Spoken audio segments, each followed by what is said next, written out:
Good afternoon, everyone. I seem to have a bit of a pile that keeps on growing and growing as far as what I'm going to use in my next journal. This is Beth from Art by Bedell, and I'd like to ask you to join me on this journey.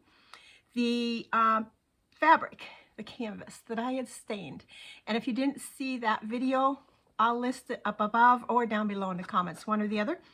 And this is the fabric. This is what I am basing, there we go, basing this journal on. I have decided, and this is the first time that I have made a combination of a lap book and a journal. I don't see it as an issue. I'm just trying to think things through as far as what I want to use in this, how I want to go about it. And I thought I would film as much as I can, as often as I can, how the journey is going. I have a name for it already, and it's going to be called Who Am I? I believe at this point it's going to be a personal journal, one that won't be put up for sale, but I'm not positive on that yet. So the idea is I'll have a lap book. It'll open this way, this way, this way, possibly this way, all different directions. And in it is going to be combined with a journal. I have seen these around on YouTube for a while. I've made many lap books before. For my grandchildren, I've made them, I think 2 years ago, and actually 2 years, and then the year again before that. I made them a couple years in a row. I did them for heritage albums for the grandkids. This time, like I say, I want to incorporate a journal. Journal's no issue. I just need to figure out the layout. So I have this fabric that I had stained, and I am basing everything off this. So anything that coordinates with this is going to be fair game. I have, like I said, piles here that I have gone around and gathered up some supplies, and I will turn the camera around and show you what we have. So here's the fabric. We'll put that aside. I have showed you in that same video that I dyed with beetroot some fabric here. Just some strips. I was just trying it out. I may end up having to do more. Some cheesecloth, and I only did one piece of that. Again, I may end up having to do more. And some lace. So we have those that I know are going to match that piece that we dyed. I have some beet stained papers that I used stencils with as I was staining it. I had some stencils underneath. Some of these papers are really, really cool.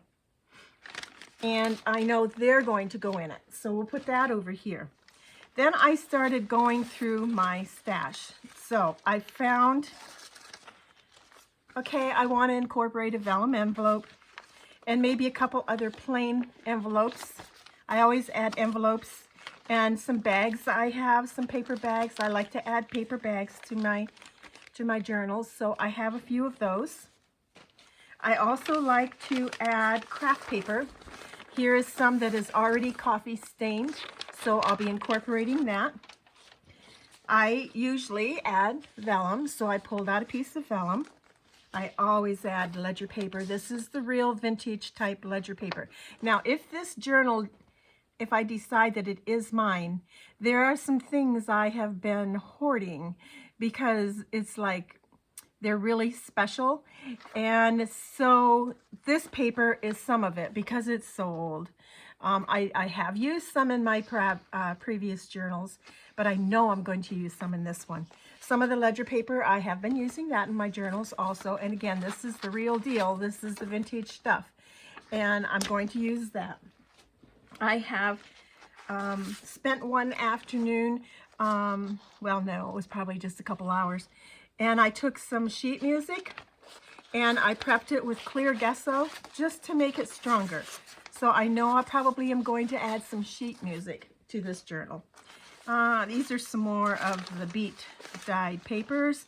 I did beet dye a couple pieces of, this is not vintage ledger paper is some that I actually found at Goodwill, but it has the name of Staples on it, so it's not terribly old.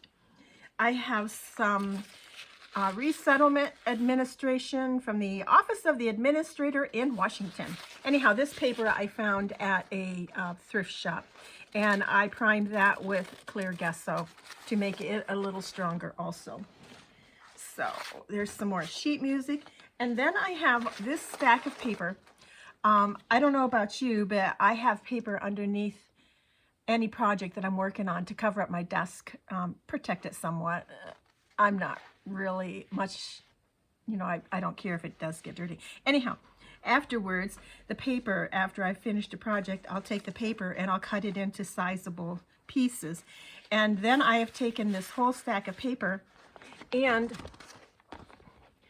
I embellished it more by stamping on it, by adding gesso to it, doing some stencils with it, adding some colors here and there, and it's made this really pretty paper.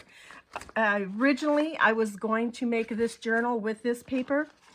Here's a piece that I had taken and just done some crazy stitching on.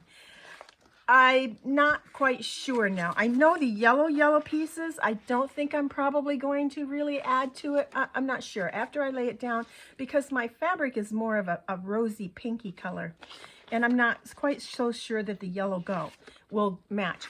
I do think the blue with this brown that kind of gives a hint of a pinky color, I'm pretty sure those pages will be used. So I'm going to take this whole stack, and I'm going to also put this stack with that and see where I go with that. Now this is one of the cleanup papers that I haven't done anything with. I've just cut it into a sizable sheet, and I haven't gessoed and done anything with it yet. That will be put aside also. And these are all pieces that I haven't done anything with. Now here is some that laid underneath when I was dyeing my paper with beetroot. So these seriously need to be cut up and added with my project. All right, then I like to add player piano paper. So I have previously cut these to size and gessoed them. On the back, they are coffee stained. On the back, I will use some Wonder Under, some fusible webbing, and fuse some fabric to them. I like the way those work together, the clear piano paper and the fabric. It makes a really nice paper for a journal. So, and then this is the architectural paper. And I haven't done anything to this side, and I probably won't. But this side, I added some gesso too. So those are ready to be put into the journal. Now, along with all of that, I have gone into my fabric stash and I've pulled out some light colors. These could be coffee stains. Oh, this one already is, so we have a start on this one already. So I'll coffee stain some I'll probably gesso and stamp on. And then I pulled out the pinks that I had. Some of these I'm pretty sure are not going to match, but I'm going to lay them on the paper and then pick out what I think might match. Now, usually in my journals, I have a stash that I hoard of handmade paper that I bought years and years and years ago, and it's beautiful stuff. And I'm just thinking once it's gone, it's going to be gone, and so I haven't been using it. Lately, I've been putting pieces of it in my journals. You'll see that in the She Shed journals. You'll see it in the Ferns and Friends journals. Okay, so for this journal, the only thing I have that might even come close is this, but it is hot pink. I thought I would cut it down, take a piece of it, and see if I can't grunge this up to be able to use some of this in the journal. So this is going to stay out. I'm going to experiment with a piece of it and see if I can come up with something that will be a whole lot lighter for the journal. And then I have